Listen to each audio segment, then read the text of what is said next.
The more you're here, the more they will continue.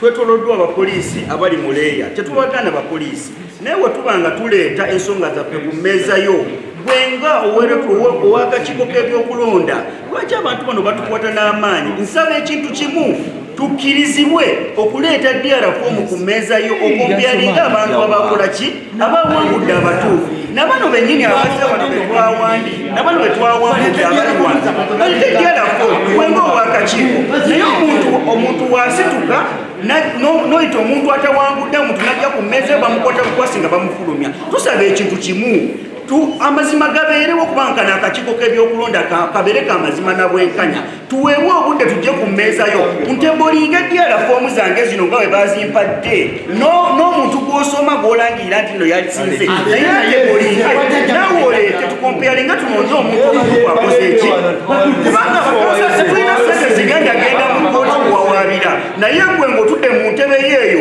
okyasobola okusaavinga eggwanga lino ne tufuna amazima ne tuba nga abakulembeze abalondeddwa wansi mu butuufu abantu bafuna okuwangula kwabwe okutuufu ng'otudde mu ntebe eyo nkusaba ow'ekitiibwa abakulu bano abatudde wano abasirikale tetubagana kubeerawo naye tebatukwata nga tujja kuki ku mmeeza yo kubanga yeggwe saawa zino ekwatwala ewantu waneeno tetugenda complaininga walala batulonze DRFOM zonna tuzirina nsaba tujje ku mmeeza nga abasukulu bano tebatukutte gwe kennyini osale waani awangudde bano abagamba nti bawangudde balete DRFOM okompeyalinge olangirira neyanziza nnyo neyanze polling station, any single one. He's here. After elections, he started celebrating, saying, regardless of how many votes I've got, I will be declared.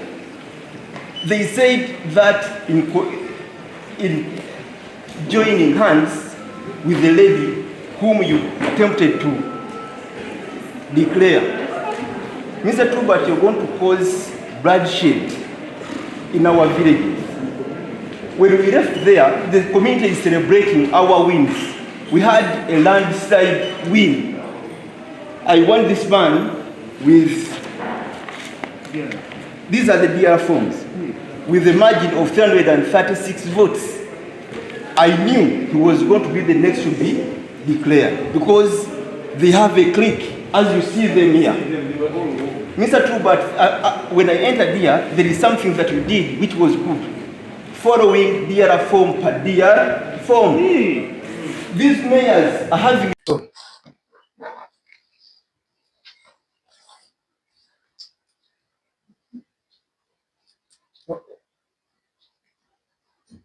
Encha tugenda kubeera n'okulonda kwa special interest groups at sub-county level. Bano be bavubuka abakadde n'abaliko obulemu LC3 mu magombolola agagere n'okubeeramu okulonda kubanga waliwo bwe bayita manual post. So okulonda okwo kujja kutandika nkya n'okuba secret ballot zizo naye bo babeera mu electoral colleges zaabwe. It is not adult suffrage. So abavubuka balina okulonda njagala kubakubiriza nti neeyisa yaffe engeri gye tubadde tulondamu tubadde bakakkamu kuva lwe batandika kulonda nankya tubeere bwe tutyo tulonde bakanserazi baffe abagenda kutukiikirira ku magombolola gaffe. Kati jo twamaliriza okulonda kwa municipality ennaku nnya tugenda kubeera n'okulonda kwa LC3 chairpersons n'abakanserazi baabwe. Okulonda kwa jo kwatambudde bulungi, kwaggwa nga siwuliddeyo nti waliwo polling station oba waliwo abantu bonna. Sirina kwemulugunya ku mmeeza yange okwekuusa mu kulonda. So tutambulira awo. Twamaliza bulungi tulangirira abayiseemu abalina okwemulugunya eby'okuyitamu ofiisi zaffe zigule mututuukirira tubagaidinga bulungi olaba engeri gye tukwasaganyamu ensonga zino. Si kirungi ngenda kuwabula abo bonna abakyaliyo abatito n'abakulonda nti okwemulugunya kwonna kubeerako emitendera naye tetwalira mateeka mu ngalo. kubanga bw'otwalira amateeka mu ngalo ensonga yo oba ogisse so bw'oba ofuna nga okwomuko yakituukirira ffe nga kikiiko ky'okulonda tujja kwadvisinga bulungi engeri bwe gikwatamu ensonga ezo kati n'abo bagenda kujja ku LC3 lunaku 4 olwokuna olujja tweyise bulungi nga balala badde beyisaamu tulonde mu bukakkamu bwe tunaba tuze ku tale center tujja kwagalawo candidate na agent omu kusinziira naye ku namba eno gye tuliko tuyinza kubeera ne candidate yekka oba candidate tasobodde otusindikira agent kubanga kati tugenze ku magombolola gaffe gonna 27 mu ba chairpersons n'aba councillors so bwe tunagamba nti buli omu ajje ne agent eri tujja kufiitingawo ffenna so katutambulire awo tumalirize fezi yaffe ey'okulonda. Abazze b'emulugunya nga bagamba okuva bwe balira ku buli polling station gye babalidde ate si buluka ku ttale sente ensonga eyo ng'akakiiko njogerako okyerambulira bikanolina etteeka liwa omukozi gw'akakiiko gwe tuyita presiding officer yali mandated by the law kubuulira returning officer ekivudde ku polling station. Teri muntu mulala kyolaba nti buli DR form kyekiwandiiko ye report presiding officer gy'awa akakiiko n'agamba kusinziira ku polling station gye mbaddeko bino bye bivuddeyo. So obuvunaanyizibwa bwonna bubeera ne presiding officer. Kyolaba nti bwabeerawo okwemulugunya kusinziira ku results nawe tuba tugenze mu kooti teri mulala gwe babuuza ekintu ekyo kujjako presiding officer kubanga ne returning officer tabeera ku polling station. Omulimu gwa returning officer ku lunaku olwo lwaku kuresiivinga ebivudde ku polling station n'abigatta n'alangirira ng'ayogera nti kusinziira ku byenfunye kuva mu ba presiding officers bange enamba ziri bwe ziti. So omuntu alina obuvunaanyizibwa bw'okubuulira kooti oba kubuulira akakiiko ekituufu singa abeerawo omulala ayogera ekirala ye presiding officer. So ensonga eyo ng'akakiiko tugenda kutunuliramu tulabe waliwo ba presiding officers baffe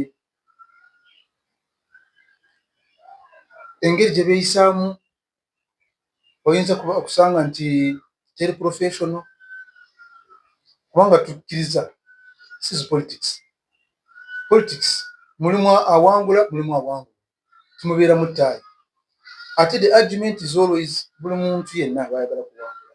So n'oba watawangudde yes we acknowledge nti omuntu ayinza kuleeta ensonga eno eri naye professionally oba kusinziira ku ssemateeka kusinziira nga kikiiko by'okulonda presiding officers ate ngenda kubabulawo bonna okulonda okusigaddeyo. Once there is a petition you will be held liable as an individual. Tokitwala nti akakiiko k'ebyokulonda kagenda kuyimirira wali nti kakuwa obukuumi kakudefendi nedda. It is very clear in the Parliamentary Elections Act. Presiding officer, you will be held liable as an individual for submitting wrong returns to the returning officer. So if waliwo abenyigira mu bintu ebyo mubikolera bw'obanga oli mu kipulaninga kitegeere kuva leero ate tubadde tubasomesa tubabuulira nti balaleeta obujulizi nti waliwo kitali kituufu kyebaweereza returning officer bagenda kukangavula gwe ng'omuntu si kakiiko k'ebyokulonda kubanga kuva ku ffe ffenna returning officer tabeera ku polling station. Returning officer tawandiika ku DR4. Returning officer tasayininga omulimu gwe ku receivinga ky'omuwadde. Ate etteeka ligamba nti singa omuwa ebitali bituufu gwe nga presiding officer yebajja kukkanya. So njagala kubalabula mwenna do your work as Electoral Commission. We believe in impartiality, we believe in transparency, we believe in honesty, and as a presiding officer you take oath to do the truth, submit the truth, and adhere to the truth. So, ab'emulugunya bonna, you can have recourse to the commission and bring your complaints to the commission. They will be handled. Where it is beyond the commission, you will go to the courts of law, and we shall get to know who is doing what. Let's maintain peace. Let's speak up. I take the opportunity to congratulate all those that were successful in the just concluded municipality elections, and also urge those that are still remaining. Tomorrow we're having elections for special interest groups, the youth, the PWDs, all the persons at sub-county level. So we're going to have those elections tomorrow. Normal time, so but at 7 we shall open our polling stations. And Lake, where we have been, this is electoral college. So we shall have one polling station at the sub-county. You will have an issue. Go back, please. We shall have. Is that what we have agreed?